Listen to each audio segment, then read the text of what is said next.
Hello everyone, welcome two point of law. आज की video में हम बात करेंगे जुरिस्डिक्शन ऑफ सिविल कोर्ट्स की। ये जुरिस्डिक्शन ऑफ सिविल कोर्ट ये सेक्शन 9 में बताया गया है सीपीसी के, बट सेक्शन 9 को समझने से पहले हम ये बेसिक कॉन्सेप्ट समझेंगे कि जुरिस्डिक्शन का मीनिंग क्या होता है। अगर किसी पार्टी ने क्या कोई पार्टी जुरिस्डिक्शन कन्फर कर सकती है या नहीं कर सकती है। अगर कोर्ट के पास जुरिस्डिक्शन नहीं है तो क्या होगा, और अगर कोर्ट ने इरेगुलर एक्सरसाइज कर दिया है जुरिस्डिक्शन का तो क्या होगा, कैसे डिटरमाइन होगा जुरिस्डिक्शन, और अगर इशू है इस चीज पे कि वेदर कोर्ट के पास जुरिस्डिक्शन है या नहीं तो वो क्वेश्चन कब कैसे डिटरमाइन होगा। शुरू करते हैं बेसिक मीनिंग से। तो जुरिस्डिक्शन का मतलब होता है, हम आमतौर पे डे टू डे हम बोलते हैं कि किसी कोर्ट के पास जुरिस्डिक्शन है या नहीं। तो ये जो टर्म है जुरिस्डिक्शन, ये एक लैटिन टर्म से डिराइव किया गया है, जुरिस एंड डिक्टो, जिसका मतलब है I speak by the law. जिसका बहुत बेसिक मतलब ये है कि एक कोर्ट के पास ये अधिकार कि क्या वो किसी भी केस को सुन सकती है और उस पर फैसला सुना सकती है। बहुत बेसिक अंडरस्टैंडिंग इसकी ये है, यानी कि कोर्ट के पास अथॉरिटी होना, अधिकार होना किसी भी केस को सुनने के लिए एंड उसको उस पर फैसला सुनाने के लिए, to hear and determine a matter, to hear and determine on a case और अ मैटर। ठीक है।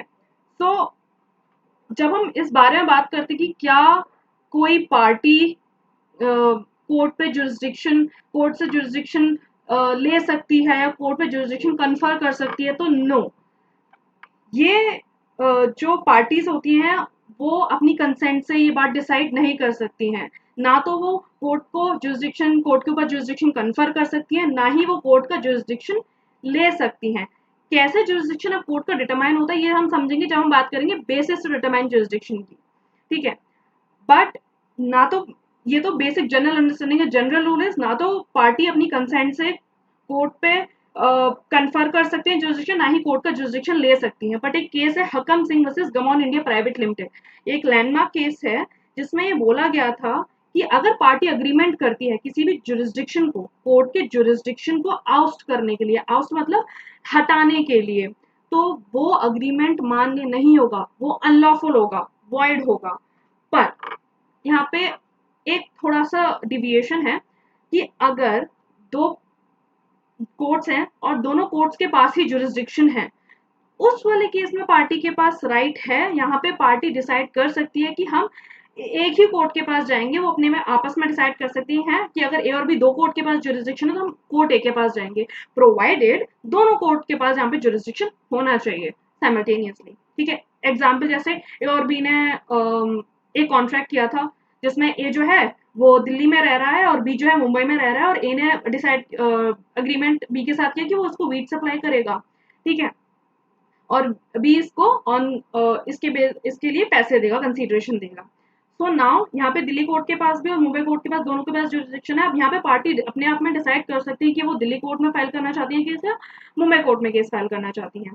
सो अगर ऐसा कोई अग्रीमेंट करती हैं तो वो वॉइड नहीं होगा, वो वैलिड माना जाएगा।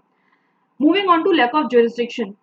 अगर जुरिस्डिक्शन ही नहीं है किसी कोर्ट के पास, तो उस केस में अगर कोई भी कोर्ट डिग्री देता है, सिविल कोर्ट अगर डिग्री देता है, उस केस में जब उसके पास डिग्री, जब उसके पास जुरिस्डिक्शन ही नहीं है तो वो मान्य नहीं होगी, वो नलिटी होगी। So inherent lack of jurisdiction basically means जब कोर्ट के पास अधिकार ही नहीं है किसी केस को, किसी सूट को सुनने का, और उसके बाद भी वो उससे प्रोसीड करता है और उसको सुनता है, तो वो डिग्री जो वो पास करता है वो नलिटी होती है, वो मान्य नहीं होती है। ठीक है। फॉर एग्जाम्पल मैं मुंबई में रहती हूँ, मुझे कोई मैं अग्रीव हूँ किसी चीज से, तो मैं वहीं मुंबई में केस फाइल करूंगी अगर वहीं पे सब अराइज हुआ है केस, वहीं पे कॉज ऑफ एक्शन अराइज हुआ है। बट मैं मुंबई में फाइल करने की बजाय अगर दिल्ली में फाइल करूंगी तो यहाँ पे दिल्ली कोर्ट के पास जुरिस्डिक्शन थोड़ी ना है। सो वो कोर्ट जिसके पास जुरिस्डिक्शन है वो ही कोर्ट सूट को डिसाइड करता है। सो अगर किसी कोर्ट के पास जुरिस्डिक्शन नहीं है, इनहेरेंट लैक ऑफ जुरिस्डिक्शन, उसके बाद भी अगर वो कोई मैटर डिसाइड करता है, डिग्री पास कर देता है, वो डिग्री मानी नहीं जाती है, it would be nullity. Irregular exercise of jurisdiction, यानी कि यहाँ पे कोर्ट के पास जुरिस्डिक्शन तो होता है पर वो उस जुरिस्डिक्शन को इरेगुलरली एक्सरसाइज कर देता है। तो यहाँ पे जो डिफेक्ट है कि अगर कोर्ट ने इरेगुलरली एक्सरसाइज कर दिया जुरिस्डिक्शन, तो ये रूट तक नहीं जा रहा है किसी मैटर के।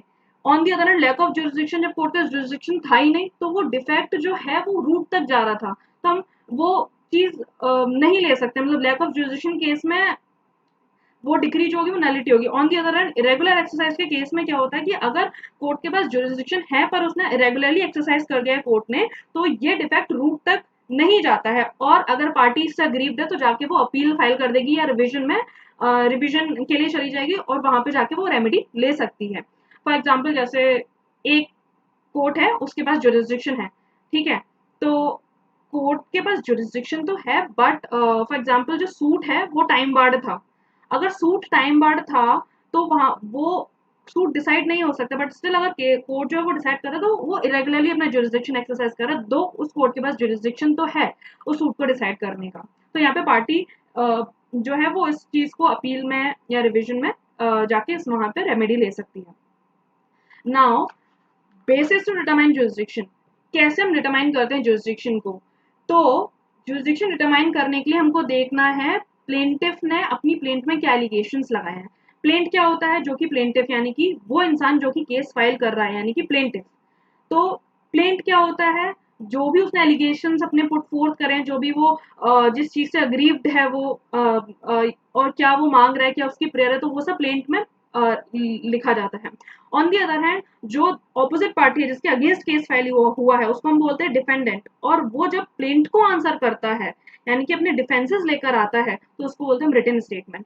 तो जब भी बात आती है कि हाउ टू डिटरमाइन, क्या बेसिस क्या है जुरिस्डिक्शन को डिटरमाइन करने का, तो वो है क्या एलिगेशंस प्लेंटिफ ने लगाए हैं, लिए हैं प्लेंट में, ठीक है। तो यहाँ पे प्लेंटिफ ने प्लेंट में क्या एलिगेशंस लिए उसके बेसिस पे जुरिस्डिक्शन डिटरमाइन होता है, ना कि क्या डिफेंसेस डिफेंडेंट ने रिटन स्टेटमेंट में लिए हैं। That we do not have to consider, what we have to consider is the allegations which are made by the plaintiff in the plaint, ठीक है। अब यहाँ पे प्लेंटिफ, क्योंकि उसको पता है कि उसने 5000 का या 8000 का सूट अगर वो किसी कोर्ट में लेकर जाता है तो उसको पता है कि वो किस कोर्ट के पास जाएगा, यानी कि वो कोर्ट जिसकी पिक्यूनरी जो जो इस पिक्यूनरी वैल्यू के केसेस को डिसाइड कर सके। तो यहाँ पे प्लेंटिफ चूज तो कर लेता है कि किस फोरम में उसको जाना है, कहाँ पे उसको सूट फाइल करना है। पर अगर प्लेंटिफ जानबूझ के अपनी सूट की वैल्यूएशन ऐसी रखता है कि वो किसी कोर्ट के जुरिस्डिक्शन में आ सके, सपोज ए ने सूट फाइल किया बी के against, so here A is the plaintiff. तो उसने जो सूट फाइल किया बी के अगेंस्ट वो ये है कि बी ने मेरा रेंट नहीं दिया है 18,000 का, तो या 20,000 का, ठीक है। तो यहाँ पे जो नहीं, फॉर एग्जाम्पल या तो यही ले लेते हैं, या जैसे 20,000 का रेंट नहीं दिया है, तो यहाँ पे वो कोर्ट जिसके पास जुरिस्डिक्शन है 20,000 तक के केसेस को डिसाइड करने का, उस कोर्ट के पास ये केस जाएगा, ठीक है। तो क्या प्लेंटिफ ने अपनी प्लेंट में एलिगेशंस लगाए हैं, उसने बोला कि 20,000 तक का रेंट नहीं दिया, तो जो इसने एलिगेशंस लगाए उसके बेसिस पे जुरिस्डिक्शन डिटरमाइन होता है।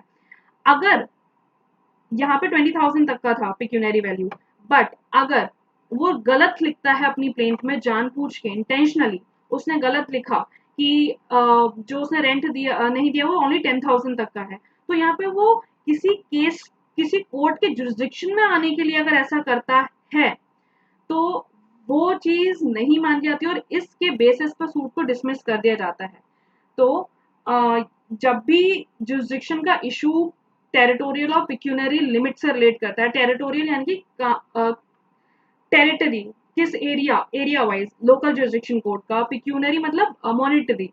तो अगर कोई भी जुरिस्डिक्शन उसकी टेरिटोरियल लिमिट से रिलेट करता है कि आपने मुंबई का केस कहीं और फाइल कर दिया दिल्ली के कोर्ट में, उस टेरिटोरियल लिमिट यानी कि जिस भी डिस्ट्रिक्ट में आप रह रहे हैं उसी नियर बाय डिस्ट्रिक्ट कोर्ट में आपको केस फाइल करना होता है।